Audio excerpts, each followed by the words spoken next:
En France, on n'a pas le droit à l'erreur. Quand on échoue, on se sent mal, on culpabilise, on pense qu'on n'est plus bon en rien et qu'on est capable de ne rien réussir. Et pourtant, c'est la mentalité inverse aux États-Unis ou en Angleterre. Avec WeTalk, je prends les choses à rebours. Je donne la parole à des personnes au parcours atypique qui assument leurs erreurs, les rebondissements de leur vie et qui viennent nous partager avec fierté les échecs comment ils ont pu transformer les échecs de leur vie en réussite. Si toi aussi tu te reconnais dans cette histoire, laisse-moi un message sur Instagram, sur TikTok ou sur LinkedIn pour pouvoir venir partager ton histoire avec tout le monde. Mon invitée du jour, c'est une femme exceptionnelle, inspirante, audacieuse.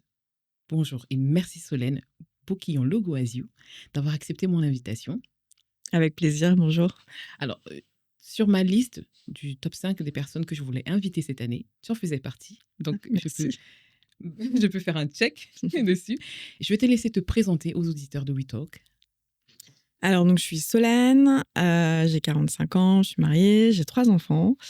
Après une carrière de DRH à l'international, en Europe, Asie et Afrique, j'ai décidé de m'attaquer à l'éducation et de remettre les compétences humaines, qu'on appelle aussi les soft skills, sur le devant de la scène, dans un monde tout digital, parce que je pense que le digital, l'intelligence artificielle, c'est bien, mais il faut aussi que les humains prennent confiance en eux et sachent qu'ils ont plein de compétences humaines valorisables qui peuvent leur permettre et de réussir et de se sentir bien au quotidien dans leur vie. C'est une très belle manière de se présenter. En tout cas, moi, j'adhère à 100% à ce que tu viens de dire. Et d'ailleurs, je pense que les premières choses que j'ai lues, quand j'ai lu en fait ta bio et ton livre, je me suis posé une question, mais vraiment fondamentale. Comment une femme qui réussit finalement dans un milieu d'hommes, parce que tu as dit que tu as été DRH dans une entreprise internationale, et ensuite aujourd'hui tu es à la tête de cette plateforme Soft Kids, on en parlera un petit peu plus tard. Comment une femme qui réussit dans un monde d'hommes, est-ce qu'elle fait peur? Voilà, c'est la question que je me suis posée. Est-ce qu'elle fait peur? Peut-être, je ne sais pas. J'ai pas eu cette impression-là. Par contre, c'est vrai que dans tout mon parcours, pendant des années, j'ai été la seule fille avec plein d'hommes. Oui. Ça a commencé en fait quand j'étais étudiante, j'étais élue au niveau national. Oui. Donc, en fait, représentante étudiante au niveau du ministère de l'Éducation nationale, dans une des 4 organisations reconnues par le gouvernement. Oui. Et j'étais un peu la caution féminine. On disait toujours, on va emmener Solène, comme ça, au moins, on aura une fille. C'était déjà un peu le porte-voix. Voilà, le porte-voix. Et je me laissais pas démonter. Et voilà, et mes potes de l'associatif étudiant, ils savaient qu'il fallait pas me chercher, quoi. Wow. Et puis après, j'ai eu des postes, donc comme je disais, de responsable RH et DRH, d'abord en France, puis en Europe, puis à l'international, chez Shell, le pétrolier. Donc c'est une boîte d'ingénierie. C'est vrai que, par exemple, quand j'étais au comité de direction des activités commerciales Europe, j'avais 30 ans. Et j'étais avec 9 directeurs commerciaux qui avaient entre 40 et 55 ans. Wow. Et comment on fait pour survivre? Comment on fait pour y arriver et tenir? 30 ans, c'est... En fait, moi, je pense que tout est une question d'assertivité. Donc, l'assertivité, c'est arriver à imposer son point de vue sans étant agressif. Et d'ailleurs, je pense qu'aujourd'hui, on a un gros problème. Il faudrait cultiver l'assertivité plutôt que l'agressivité. Ah, ça, je suis complètement d'accord. Et donc, j'ai appris à prendre la parole. Alors, c'est vrai que je pense qu'il y a énormément de stéréotypes de genre, et surtout à l'époque, parce que c'était, quand je parle de ce poste, c'était dans les années 2000. Oui. Et je me rappelle, on m'avait collé une coach parce que mes collègues, donc j'étais dans un comité de direction, on était 15. Oui. J'étais la seule femme, la plus jeune. En plus. Et j'avais 2 autres trentenaires avec moi qui avaient 1 an de plus que moi. Enfin, on avait à peu près le même âge. Oui. Et donc, ce que j'avais fait, c'est je m'étais liée avec les trentenaires. Et on avait décidé qu'à chaque fois qu'on avait nos 3 jours de comité de direction, on faisait un débriefing tous les 3 sur nos interventions. Oui. Qu'est-ce qu'on pourrait améliorer, comment est-ce que... Et en fait, il y avait peut-être une coalition des jeunes, on va dire. Et la deuxième chose, c'est que donc on m'avait collé un coach parce que ces messieurs avaient dit que j'étais un peu trop Madame Non. D'accord. Et que je pense que ça leur plaisait pas d'avoir quelqu'un qui leur disait bah non, on va pas faire ça. Et tu disais tout le temps non en vrai? Pas tout le temps non, mais sur certains trucs, j'hésitais pas. Je me rappelle, il y avait un directeur commercial. Oui. Une fois, on était en comité de direction et évidemment, il y a des after-work parce qu'on part 4-5 jours. Je sais plus, on était en Angleterre. Et puis, je le vois, on est à table et je le vois, il appelle un de ses collaborateurs. Il devait être, je sais pas, à 21h. Nous, on était à table parce que c'était une réunion. Et je lui dis, mais en fait, Eric, là, tu fais quoi? Ton collaborateur, il est chez lui, il est peut-être avec sa femme, ils sont tranquillous en train de regarder la télé, passer un bon moment en famille, et toi, t'appelles pour débriefer de la journée parce que toute la journée, t'étais en réunion, donc t'appelles tes équipes à la fin. Je fais, bah non, t'attends. Mais d'où te vient cette audace? Alors, je pense que l'audace, c'est parce que j'aime pas l'injustice. D'accord. Et pour moi, il faut faire preuve de bon sens dans la vie. D'accord. Et j'aime bien tordre le cou à tous les trucs qu'on fait parce que ça a toujours été comme ça. Je pense qu'il faut faire évoluer la société et que pour faire évoluer la société, faut dire à un moment donné quand les choses ne vont pas. Oui.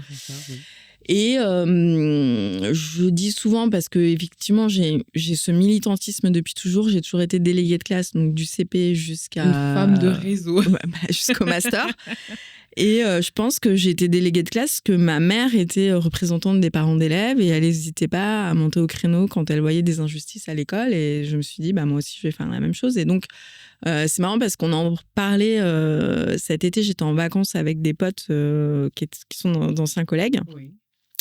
Et ils me disaient, ouais, quand même, t'étais un peu la grande gueule de service. Et je leur disais, mais j'étais pas la grande... Enfin, pour moi, c'est pas être grande gueule que de dénoncer des choses qui ne sont pas acceptables. Waouh, mais ça, c'est hyper important. C'est hyper important en société, en tout cas, surtout parfois dans les entreprises, de pouvoir prendre position. Et c'est souvent très complexe quand on est salarié, d'ailleurs, de pouvoir prendre position.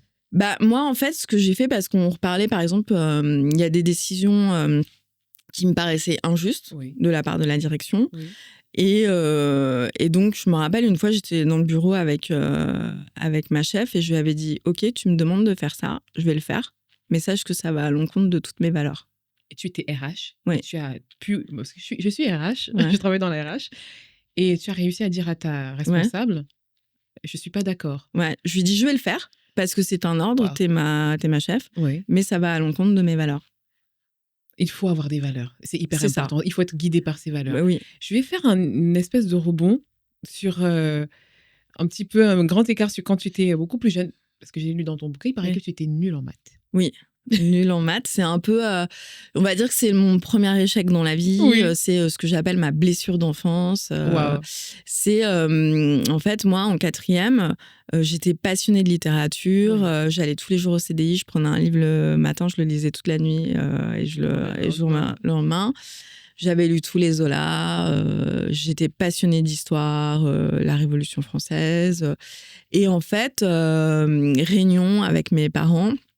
Et là, ma prof principale, qui était ma prof de maths, dit à mes parents, écoutez, Solène, elle est trop nulle en mathématiques. Si elle redouble pas, elle aura des difficultés à faire une filière généraliste après au lycée. Mais comment on se sent? Et en fait, je m'y attendais pas, quoi. Wow. Parce que quand même, j'avais des notes pas dégueulasses en histoire géo, je sais pas, je devais avoir 14 de moyenne. Oui. J'étais très très bonne en rédaction, pas bonne en orthographe, mais j'avais des 14 en rédaction parce que j'ai toujours adoré écrire. Tout le monde allait lire tes articles sur LinkedIn, franchement, on apprend plein de trucs. J'adore écrire, donc je fais des fautes d'orthographe, mais j'avais toujours... en plus, j'avais toujours un -1 ou -2 sur mes rédacs, mais j'avais des souvent 13, 14, qui pour moi n'est pas mauvais, quoi. Oui. Et en fait, parce que j'étais nulle en maths et parce que c'était ma prof principale, c'était la prof de maths, on a décidé que je redoublerais. Sauf que moi, pendant toutes ces années, donc j'ai eu un peu deux problèmes. Au collège, c'était les mathématiques. Oui. Et au lycée, c'était les langues. Et c'est marrant, c'est pareil, prof principale, prof d'anglais, qui avait décrété que j'étais nulle en anglais. Mes parents m'avaient fait faire le CNED tout l'été. Donc, tout l'été, j'avais dû rendre des exercices d'anglais. Je rentre du CNED entre la première et la terminale et j'avais toujours la même prof principale, prof d'anglais. Oui. Et je lui dis « Ah, mais j'ai bien travaillé mon anglais. J'ai réussi à avoir des 13 et des 14 dans mes devoirs rendus du CNED. » Et là, elle me dit « Oui, mais bon, le CNED, c'est facile. » Waouh. Ah, mais c'est dur quand même. Et donc, en fait, voilà, j'ai quand même eu l'impression... Alors, c'est peut-être parce que c'était mes profs principaux et moi, j'apporte énormément de valeur à, je sais pas, à la figure d'autorité. Mais pour moi, c'est des gens qui m'ont cassé. Et donc, en mathématiques, je me suis dit, bah, t'es nul, tu vas rester nul toute ta vie. Et c'est ce que tu t'es dit à ce moment-là? Voilà. Et en anglais, je me suis dit, t'es nul et tu vas rester nul toute ta vie. Et donc, ils ont réussi à développer chez moi ce qu'on appelle l'état d'esprit fixe, qui est quelque chose qui a été théorisé par la psychologue Carol Dweck à Stanford, qui s'est dit quelle est la différence entre un enfant qui réussit en un exercice de maths et un enfant qui ne réussit pas. L'enfant qui réussit, c'est celui qui va dire « Chouette, je vais m'amuser, j'ai un exercice ». Et il va falloir que j'essaye de trouver des résultats, des solutions en passant par différentes choses. Peut-être que je vais faire des erreurs, des échecs. Peut-être que ça va être long, ça va être dur. Oui. Mais ça va être amusant de le faire et ça va être un moment où je vais être stimulant, quoi. Oui, bien sûr. Et si je fais des erreurs et si j'y arrive pas tout de suite, c'est pas grave. Et la différence avec un élève qui va dire « j'y arriverai jamais ». Et ce que j'essaye d'expliquer un petit peu dans mon livre quand je parle du growth mindset, c'est que moi, j'avais cet état d'esprit fixe où comme j'ai entendu des enseignants prononcer la phrase « elle est nulle en maths », oui, et que tu l'as fait tienne, elle n'y arrivera jamais en anglais, je l'ai fait mienne. Et donc, je me suis dit, bah ouais, en fait, jamais j'y arriverai, quoi. Et pourtant, aujourd'hui, tu es à la tête d'une plateforme qui s'appelle Soft Kids, qui sensibilise les parents et les écoles, les enseignants, sur les soft skills, donc les capacités socio-comportementales des enfants, à développer justement ce potentiel humain qu'ils ont. Oui, parce que quand on a cet état d'esprit de développement que j'ai appris, en fait, la chance de ma vie, c'est d'avoir été dans une entreprise qui n'était pas française, d'avoir été dans une entreprise internationale. Et c'est important, qui n'était pas française, parce que finalement, je l'ai dit en intro, la France ne donne pas le droit à l'erreur. Non, et la France est dans cette culture où pour pouvoir faire telle ou telle chose, il faudrait avoir des diplômes. Sauf que ce qui a été profondément transformateur chez moi en intégrant Shell, c'est que ce n'était pas nos diplômes qui faisaient notre carrière, c'était nos compétences socio-comportementales. Wow. Et en fait, quand un jeune cadre arrive chez Shell, il va passer des tests et on va lui dire « Ok, on a des jobs au marketing, à la finance, à la logistique, par quoi veux-tu démarrer ?» Ah non, mais c'est une blague, ça existe ça? Oui. Il y a des entreprises qui font ça? Oui. Parce que en fait, ce qui est important, c'est extraordinaire. C'est ce qu'on teste dans les entretiens chez Shell, c'est la persévérance, la volonté d'aboutir, c'est la capacité d'analyse et de synthèse, comment je prends un sujet et je le décortique, et la capacité relationnelle, est-ce que j'arrive à travailler avec des gens différents de moi. Wow. Et donc l'entreprise part du principe que si tu sais collaborer, si tu as une bonne capacité d'analyse et de synthèse, et si tu as envie d'aller au bout des choses, tu peux réussir. Mais moi, ce que tu dis, ça change. Si j'étais tombée sur une entreprise comme celle-là, au tout début de ma carrière, je pense que j'aurais vécu les choses différemment. Parce que moi, au départ, après mes études, malheureusement, on nous forme à avoir des diplômes, mais on ne nous forme pas à évoluer dans un grand groupe, dans une entreprise. Et quand on n'a pas les codes, moi, je n'en avais pas. Moi, je me suis complètement ramassée. Je n'avais absolument pas les codes. J'étais totalement... J'ai eu le malheur, pour le coup, de tomber sur quelqu'un qui n'était absolument pas bienveillant et qui me reprenait sur tout ce que j'écrivais, sur tous les mails, et qui, d'une certaine manière, me ridiculisait, m'infantilisait énormément. Et à la fin, ça m'a repliée sur moi-même. Et finalement, ils se sont séparés de moi parce qu'ils ont estimé que je n'étais pas aux attendus. Et pourtant, je suis quelqu'un qui a énormément de potentiel. Et je suis passée complètement au début de ma carrière parce que j'ai eu finalement un entourage pas du tout bienveillant, pas du tout dans la patience, pas du tout dans l'encouragement.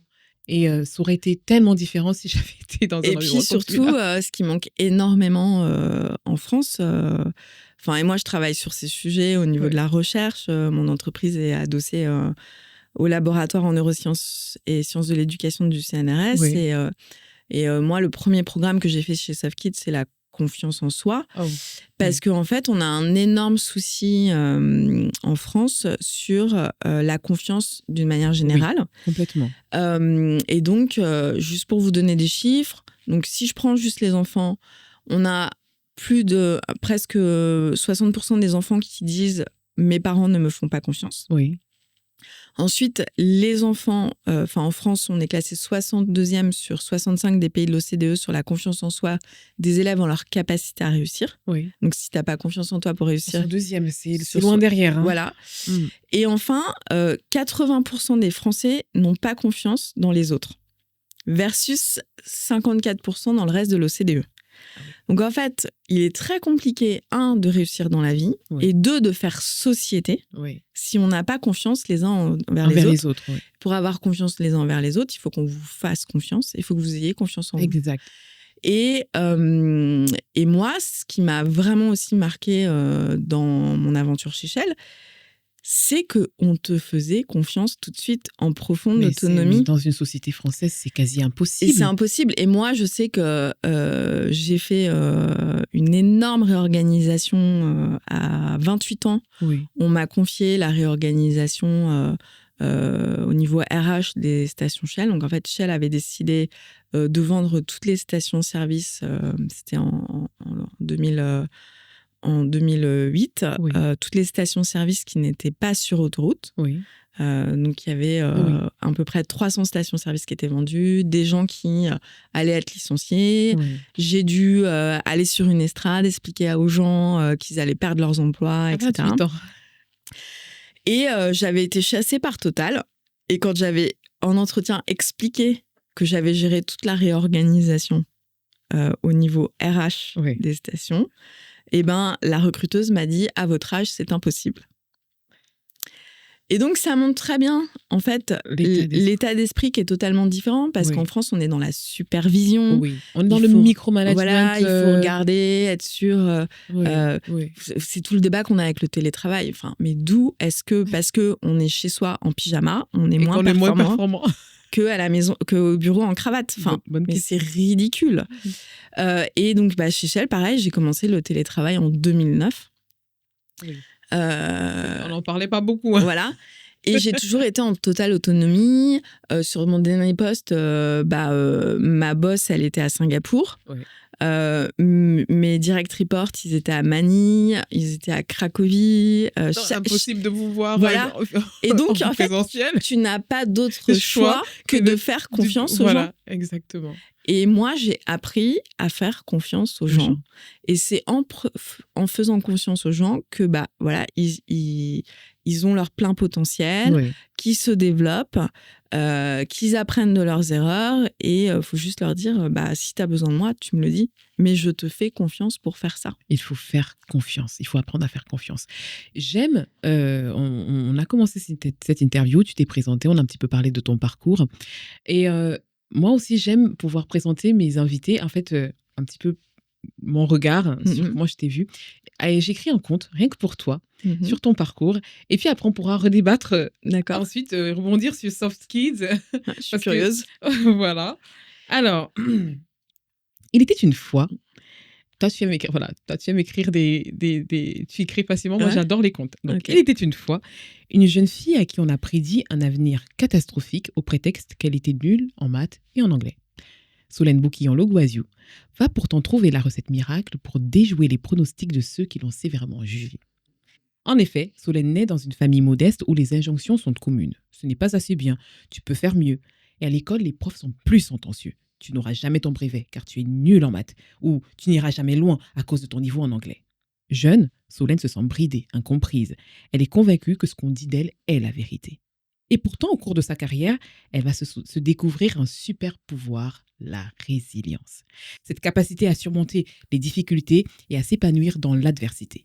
Solène va apprendre à désapprendre et à relever les défis de son enfance. La flexibilité, l'adaptabilité sont des perles qu'elle accroche à sa couronne de femme courageuse. Ils lui permettent de tenir face aux changements et autres bouleversements de sa vie. Aujourd'hui, la nulle en maths et en anglais est une ancienne DRH qui s'est déployée dans un environnement international pendant plus d'une décennie. Fraîchement nommée parmi les 40 femmes françaises les plus influentes, Solène a réussi à effectuer une levée de fonds à hauteur de 300 000 € pour son projet Soft Kids. Forte de ses expériences, Solène s'est donnée pour mission d'accompagner les parents à révéler et développer le potentiel humain de leurs enfants. Car le saviez-vous ? 65% des écoliers aujourd'hui exerceront des métiers qui n'existent pas demain. Merci. Ça, c'est ma manière à moi aussi de rendre hommage un petit peu à ton parcours et de dire effectivement, cette nulle en maths a réussi une levée de fonds. Tu m'as dit en aparté, la deuxième d'ailleurs, Oui, ouais. de quasiment 300 000 €. Comment on fait pour tenir ferme et réussir un tel projet ? C'est la niaque et la ténacité. De toute façon, aujourd'hui, moi, je le vois dans les levées de fonds. C'est très difficile de lever des fonds pour tout le monde en France. C'est très compliqué et à l'international. Pour les femmes, c'est encore plus compliqué parce qu'il n'y a que 2% du montant des levées de fonds qui est capté par les femmes. Oui. Donc en fait, si tu regardes les chiffres, tu te dis je vais jamais y arriver. Et en fait, c'est le fait de te dire je vais le faire jusqu'à ce que j'y arrive. Oui. Et c'est un peu ce dont je parle dans mon livre quand je dis quand vos enfants vous disent j'y arrive pas, vous leur dites tu n'y arrives pas encore, et vous rajoutez ce petit encore change et tout. Et donc moi sur la première levée de fonds, j'ai pas eu la somme que je voulais. La première levée de fonds c'était 100 000 €, donc Oui. et donc j'avais pas encore atteint le truc. J'ai repris un peu d'énergie. Oui. Et comment on fait pour reprendre de l'énergie ? On a plein de choses. Et moi, je me ressource déjà avec la littérature. Oui. Je médite à peu près tous les jours. D'accord. J'essaye aussi de prendre énormément de recul. Par exemple, aujourd'hui, tu vois, je dis mon plus gros échec, c'était l'enfance. Mais aujourd'hui, je dis j'ai peur de rien. Waouh, comment on fait pour... Pardon, je saute d'une question à une autre alors que j'en ai posé. En fait, je n'ai peur que d'une seule chose, c'est de tomber gravement malade. Voilà. Mais le reste, par exemple, quand je vais investir dans des boîtes, parce que j'ai aussi une activité de business angel et que mes copines me disent mais t'es complètement folle de mettre de l'argent dans des boîtes, garde l'argent pour les études de tes enfants. Je leur dis, au pire, cet argent aura servi à créer de l'emploi, parce que j'ai investi dans des entreprises à impact avec des choses qui me ressemblent et des valeurs. Oui. Et je leur dis, en fait, donc au pire, ça aura servi à développer de l'emploi. Et puis, mes enfants... est-ce qu'ils auront vraiment besoin de faire une grande école, etc. Moi, je suis dans un mode où je me dis, aujourd'hui, la plupart des parents vont dépenser des milliers et des cents pour les études de leurs enfants. Et ce qu'on voit, c'est que, par exemple, si on prend juste les écoles de commerce, au bout de 3 ans, il y a à peu près 60% des étudiants d'école de commerce qui disent, après 3 ans de sortie, finalement, je vais aller faire autre chose. Et nos enfants vont faire plusieurs métiers. Donc moi, je veux qu'ils soient curieux, qu'ils apprennent à apprendre et à désapprendre et qu'ils soient débrouillards, quoi. Et il faut pas oublier, mais moi, c'est pareil. Hein. On fait souvent les études pour les parents. Oui. On suit souvent certaines filières pour faire plaisir aux parents. Et c'est plus tard qu'on décide de faire des choses pour nous. Quel est le conseil que tu donnes à ce moment-là ? Moi, je pense que il faut que les parents déconstruisent tout ce qu'ils ont connu. Oui. Et ce qui est difficile. Hein, oui, ce qui est très difficile. Quand ils étaient enfants. C'est quand moi, je suis en réunion parents d'élèves, j'hallucine. Par exemple, normalement, en primaire, maintenant, il n'y a plus de notes. C'est acquis, en cours d'acquisition ou pas encore acquis. Et il y a plein de parents qui disent « Mais comment est-ce qu'on va savoir ?» Parce qu'en fait, ils ont connu les notes. Oui. Et on a peur dès que ça change. On n'est pas très bon dans la gestion du changement et accueillir les changements et les comprendre. Et donc, on va toujours essayer de se raccrocher à ce qu'on a connu. Oui. Et c'est vrai que nous, moi, je suis dans une génération, ce que je dis, il y a eu la génération passe ton bac d'abord. Oui. Donc moi, c'était On est de la même génération. C'était cette génération-là. Oui. Et aujourd'hui, c'est la génération, mais quelle école vas-tu faire ? Le bac n'est plus suffisant, c'est quelle école vas-tu faire pour pouvoir mettre tout le monde dans des cases et ensuite avoir des problèmes énormes de chômage parce qu'on nous explique qu'il faut avoir bac plus 12 pour faire le moindre truc. Alors oui, il faut des compétences techniques, oui, il faut avoir des experts, etc. Néanmoins, toute la génération de nos parents, c'est des autodidactes qui ont appris leur métier sur le tard. Et je vois pas pourquoi est-ce qu'on ne pourrait pas avoir des autodidactes dans le monde d'aujourd'hui et même de demain. Et en fait, on se crée des barrières pas possibles sur plein de sujets. J'ai un exemple.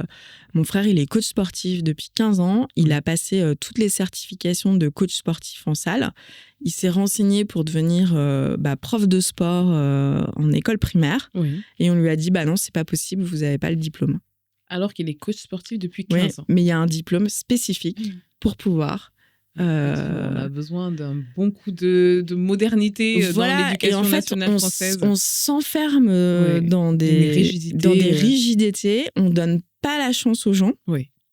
Parce que il faut tel diplôme, telle nomenclature. Alors effectivement, pour les médecins, pour les chirurgiens, je suis d'accord. Il y a un cadre. Oui. Il y a un cadre pour certains jobs d'ingénierie, etc. Il y a un cadre, mais ce n'est pas le cas pour tout. Et donc on pourrait être un peu moins rigide et essayer de développer ça pour que chacun puisse faire ce qu'il veut. Et votre enfant, en fait, à un moment, il va avoir une appétence pour quelque chose. Et surtout, ce qu'il faut faire, c'est qu'il aille vers quelque chose qui lui procure du plaisir au quotidien. Parce que pourquoi est-ce qu'on ne réussit pas à l'école souvent ? Donc, il y a la confiance en soi. Oui. Il y a les émotions que nous procurent les choses qu'on fait. Exact. Et il y a le fait de voir pourquoi est-ce qu'on fait quelque chose. Et donc, le fait de donner du sens. Du sens et d'avoir un but. Oui. Et beaucoup d'enfants ne réussissent pas parce qu'ils ne voient pas le but. Et quand on regarde aujourd'hui, moi je travaille... Le fameux, mais je fais les maths, mais ça va me servir à quoi les maths ? Voilà, c'est ça. Tout le monde cherche encore à quoi va servir le théorème de Pythagore dans sa vie quotidienne. Je suis la première à me poser la question. On se pose la question, je ne sais pas, peut-être quand on va refaire notre cuisine, et encore maintenant il y a des logiciels, mais il faut apprendre. Donc effectivement, ça développe l'esprit, la pensée critique, etc. Mais bon, oui. Moi, je travaille sur les décrocheurs scolaires puisque SoftKids a gagné un appel d'offres pour accompagner 500 000 décrocheurs dans 8 académies. Wow. Et la typologie des décrocheurs scolaires a énormément changé. Avant, un décrocheur scolaire, c'était quelqu'un qui était issu d'un milieu défavorisé, qui n'avait pas forcément le bon bagage culturel, qui n'était pas aidé par sa famille. Oui. Aujourd'hui, on a beaucoup de décrocheurs scolaires qui tout simplement disent « je vois pas l'intérêt d'aller m'asseoir dans une salle toute la journée pour écouter quelqu'un ». Wow. Il faut pouvoir faire quelque chose pour ça. Voilà. Ça. Et dis-moi, quelle est ta définition de l'échec aujourd'hui avec tout ton bagage ? Pour moi, l'échec aujourd'hui... pour moi, il n'y a pas d'échec, il n'y a que des apprentissages. Donc, c'est un peu difficile de répondre à cette question. Moi, je vois l'échec comme quelque chose de positif qui va nous permettre d'avoir des apprentissages et de rebondir. Et pour moi, le vrai échec aujourd'hui, c'est peut-être de penser que ça s'arrête là. Oui. Et qu'il n'y a pas d'après. Waouh. Je pense qu'il faut retenir. Le vrai échec, c'est de dire que ça s'arrête là et qu'il n'y a pas d'après. Alors qu'il y a toujours un après. Quel est l'échec le plus cuisant, mais vraiment, de ta vie ? Je réfléchis, mais j'en ai pas, quoi. Enfin, mis à part quand j'ai redoublé en quatrième, parce que pour moi, c'était la honte absolue. En plus, on t'a fait redoubler. C'est ce que j'ai cru comprendre. Donc, tu n'avais pas donc, officiellement... Pour moi, je pense que c'est le seul échec de ma vie, c'est d'avoir redoublé. Et pour moi, c'était la honte parce que moi, j'ai redoublé de mémoire. On devait être en 1992. Oui. Et ben, franchement, c'était la grosse nulos, quoi. Enfin, c'était les redoublants, quoi. Pestiféré, quoi. Ouais. Donc, pour moi, c'était la honte. Et c'est au-delà de l'échec, oui. C'est la honte. Après, C'était un mal pour un bien parce que c'est là où j'ai rencontré mes meilleurs amis. Ah, comme quoi, parfois, ce qui est difficile, ce qui est compliqué, bah, il peut en être des choses Voilà. très, très belles. Parce que dans la classe où j'ai redoublé, c'est là où j'ai encore mes meilleurs C'est une amis. bonne manière de voir les choses. Voilà. Finalement, c'était un mal pour un bien. Voilà. J'aime à dire qu'on ne se fait pas seul, justement, Ouais. quand on réussit, en tout cas dans la vie. Il y a des détracteurs, ceux qui viennent nous mettre un peu les bâtons dans les roues et qui nous mettent dans des situations compliquées. Il y a des rencontres fortuites. On ne s'en souvient peut-être plus nécessairement, mais c'est une personne qui va nous dire une parole, une circonstance qui va changer un petit peu le cours de notre vie. Et puis, il y a la personne providence qui vient, qui nous donne une opportunité là où personne d'autre ne l'aurait fait. Quelle est la situation, la pire situation dans laquelle un détracteur t'a mise? J'ai eu à un moment donné quelqu'un avec qui j'ai travaillé qui n'était pas bienveillant. Oui. Et qu'en fait qui me disait mais c'est pas possible, tu peux pas bien travailler en étant aussi rapide. Et ça c'est un moment qui a été très difficile pour moi. Oui. Parce que en clair, j'avais quelqu'un qui avait un niveau hiérarchique supérieur à moi, mais j'étais meilleure que cette personne. Et donc Ça, c'est dur, ça. la personne ne comprenait pas et donc elle me cassait, quoi. Ah mince. Et, OK. et donc, ça, c'était assez complexe, assez dur parce que les mots étaient durs. C'était, Oui. ouais, tu peux pas y arriver. Et tu as vécu... C'est sûr, tu fais des erreurs. Voilà, Ouais. c'était que des trucs comme Et ça. comment tu l'as vécu après? Tu as dû patienter? Ouais, j'ai dû patienter, mais j'ai fait preuve de patience. Je pense que ça a duré 9 mois. D'accord. Avant que j'arrive à avoir une porte de sortie. Oui. Donc j'ai pris mon mal en patience. Et la rencontre fortuite? J'en ai eu plusieurs, mais ça a été beaucoup mes managers. Donc on va dire j'en ai eu 3 qui me viennent à l'esprit. Hein. Il y a eu tout d'abord Virer, mon manager hollandais. On lui dit merci. On lui dit merci, qui un jour m'a dit mais Solène, tu as tout le potentiel pour réussir. Wow, ça c'est beau ça. Et ça te fait ouvrir tes chakras. Tu dis ouais, il y a un mec qui me dit que j'ai tout le potentiel pour réussir, pour être jusqu'à vice-présidente. Machin. Ah, mais ça c'est important. Donc là tu dis ok, le champ des possibles s'ouvre, qui n'est pas la même chose quand on dit vous êtes nul. J'ai eu Trace, qui était un manager américain. On lui dit aussi merci. Qui me disait, même par exemple par rapport à l'anglais, parce que donc j'ai quand même fait une carrière internationale. Oui, voilà, la nulle en anglais aujourd'hui est bilingue. Il faut quand même j'ai un dire. accent, comme je dis, j'ai un accent de vache espagnole, mais j'en ai rien à foutre parce que tout le monde me comprend. Et en fait, les seules personnes qui m'ont toujours fait des remarques sur mon anglais, c'est les Français. Voilà. Et Trace m'avait dit, toi au moins, tu parles 2 langues, ce qui n'est pas mon cas. Donc, don't worry, quoi. Et il a toujours été hyper bienveillant. Et lui, en fait, il m'a ouvert le champ des possibles. Et je pense que c'est aussi peut-être grâce à lui que j'ai été dans l'entrepreneuriat. Et grâce, après, je parlerai de la 3e. Mais parce qu'en fait, il m'avait proposé de devenir directrice commerciale. D'accord. Et il m'avait dit, ouais, Solène, tu veux pas être directrice commerciale? Et je lui disais, mais attends, en fait... j'ai pas le background et c'est là où voilà, culture américaine, champ des possibles, t'as pas besoin d'avoir fait une école de commerce. Et en fait, juste j'ai dit non à la fin, mais juste le fait qu'il ait pensé à moi, qu'il me l'ait proposé, le mec il était américain, il était general manager pour l'Europe, etc. Tu te dis bah ouais, en fait le mec il voit du potentiel en toi et il se dit que tu peux aller gérer un business. Waouh. Donc voilà. Et la dernière c'est Lynn, ma boss singapourienne. Merci Lynn aussi. Voilà, merci Lynn, qui m'a dit, quand je lui ai dit, écoute, voilà, j'ai cette idée, je veux partir. Elle me dit, tu me demandes de te dire que tu peux partir, mais tu sais déjà au fond de toi que tu vas partir. Et donc... ça fait la différence. Ça fait la différence. Et donc, comme vous pouvez le constater, il n'y a pas de Français. C'est pas grave. Le plus important, c'est que tu rencontres voilà, et c'est pour ça que je dis que j'ai eu une chance extraordinaire. Ouais, et peut-être parmi les 3 personnes, il y a la personne providence, celle qui a vu le grain de folie à l'intérieur de toi et t'a donné ta chance là où personne d'autre ne l'aurait fait. Peut-être lean, mais après, j'avais énormément travaillé pour avoir ce job, quoi. D'accord. Donc, on va se dire, la personne providence, c'est toi-même. Peut-être, je sais pas, tout est... Merci à toi-même. Ouais, peut-être, merci à moi-même. C'est important de se dire ça aussi de temps en temps. Ouais. Est-ce que, Solène, on est quand même dans une société où les femmes souffrent beaucoup du syndrome de l'imposteur et on y arrive un peu moins, malheureusement, que les hommes. Est-ce que c'est justement à cause du syndrome de l'imposteur? Est-ce que c'est par manque de sororité? Est-ce que c'est... Pourquoi on n'y arrive pas? Alors, moi, je suis à contre-courant sur le syndrome de l'imposteur. D'accord. Dis-moi tout. Voilà. Donc, alors déjà, il faut remettre les choses en perspective. Oui. Le syndrome de l'imposteur, c'est la femme qui y arrive, D'accord.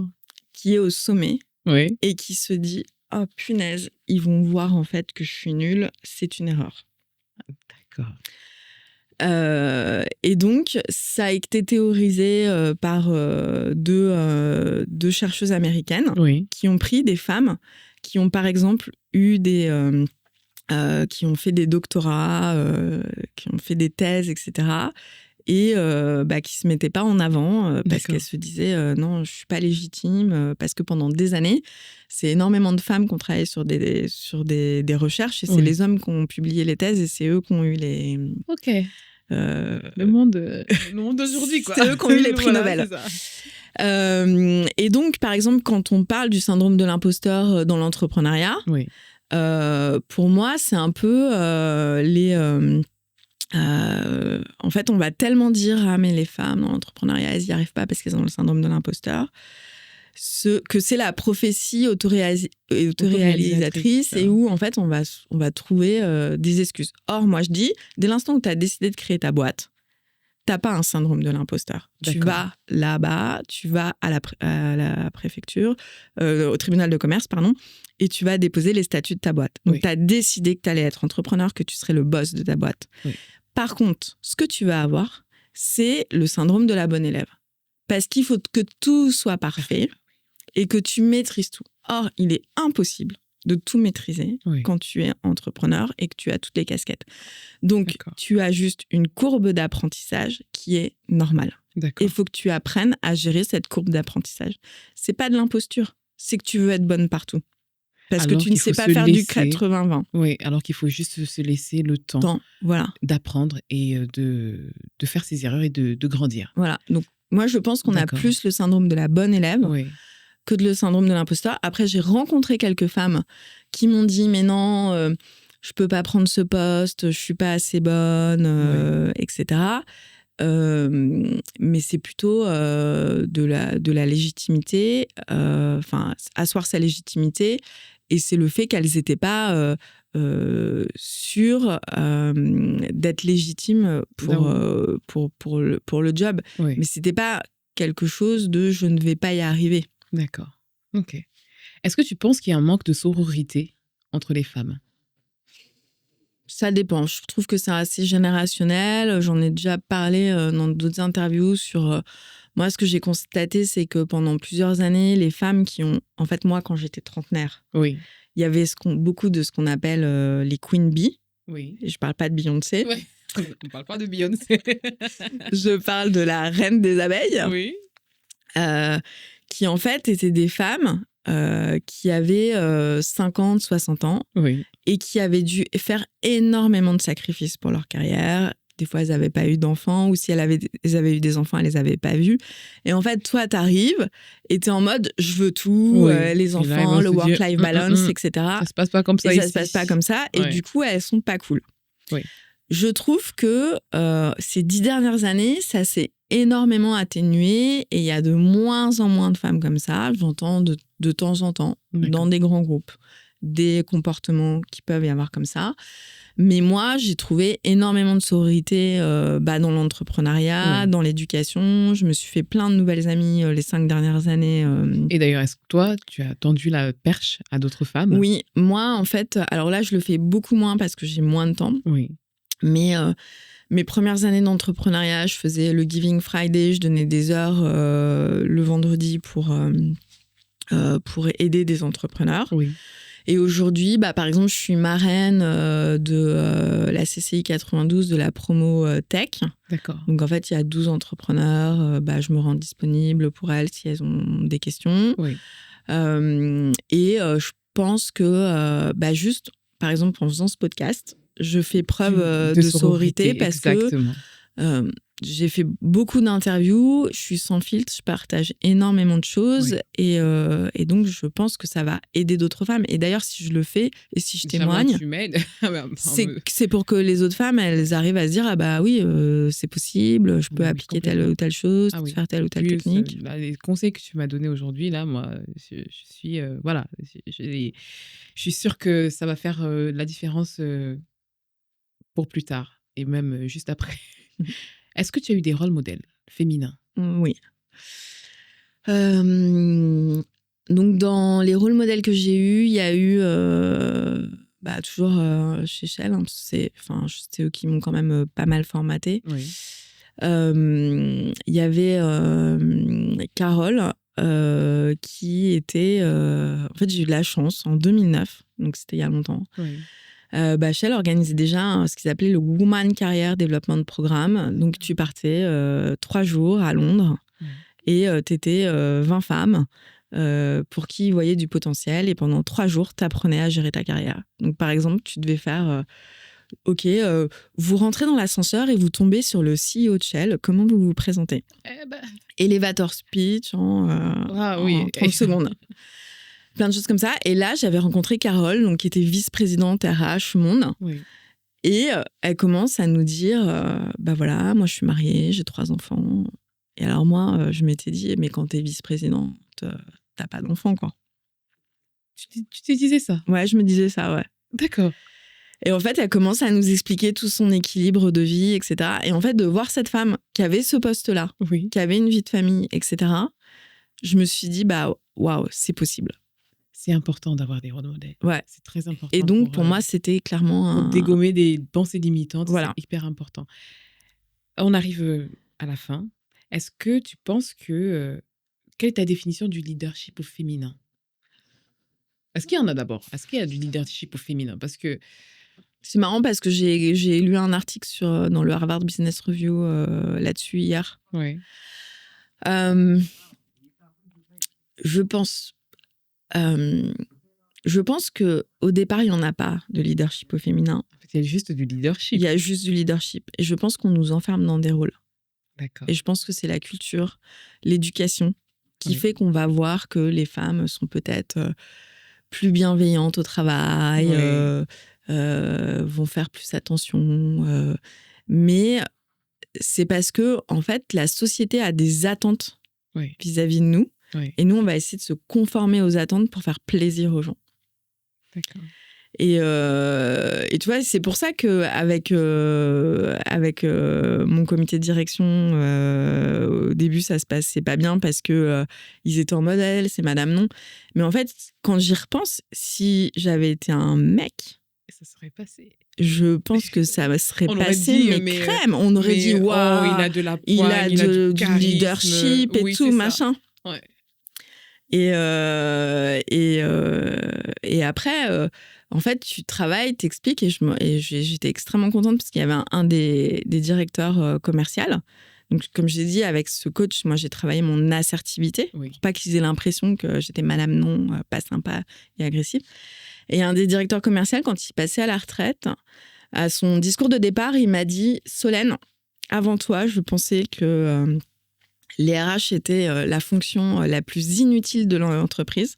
Ah bah dis donc. Et depuis toi, je pense que c'est la plus utile. » Et donc, je m'étais dit « Waouh, j'ai réussi à... » Et justement, ma dernière question, ça allait être « Quel est le stéréotype que tu as réussi, le plus grand stéréotype que tu as réussi à dégommer ?»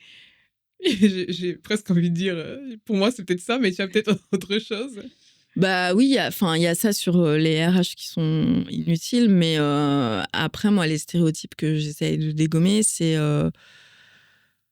par exemple sur l'empowerment des femmes vis-à-vis de leur argent, de dire en fait, on peut gérer notre argent. 75% des femmes gèrent le budget familial mensuel, donc elles peuvent bien gérer le reste. voilà, et me dire que je suis une femme et que je peux être business angel, je peux être entrepreneur et qu'en fait, il n'y a pas de stéréotypes de genre. Les stéréotypes de genre, c'est juste ceux que la société nous met. Moi, je travaille beaucoup sur les biais inconscients et je veux que les gens ils déconstruisent ces pensées limitantes qui font qu'on est tous à essayer de rentrer dans des cases. Je déteste les cases. Moi aussi, je déteste les cases. Voilà. Et c'est pour ça que je donne la parole à des gens comme toi qui sont hyper inspirants. Quel est ton plus grand rêve, Solène? Mon plus grand rêve aujourd'hui, ce serait que SoftKids ce soit une boîte internationale, worldwide, et que tout le monde parle autant des compétences humaines et se dise que oui, il faut cultiver la curiosité, l'esprit critique, la persévérance, la confiance en soi, autant que lire, écrire, compter. C'est ce que je te souhaite. Et c'est tout, Merci. c'est tout le mal que je peux souhaiter à SoftKids. On est arrivé à la toute fin. C'est terminé aujourd'hui pour WeTalk. Donc, si vous souhaitez retrouver cet épisode inspirant avec cet invité juste extraordinaire, ça se passe sur les plateformes d'écoute de podcast, Deezer, Spotify, Apple Podcasts, YouTube. Et bien sûr, rejoignez la communauté WeTalk sur Instagram, sur LinkedIn, sur TikTok, WeTalk TV. Je vous souhaite une très très bonne journée et à très vite.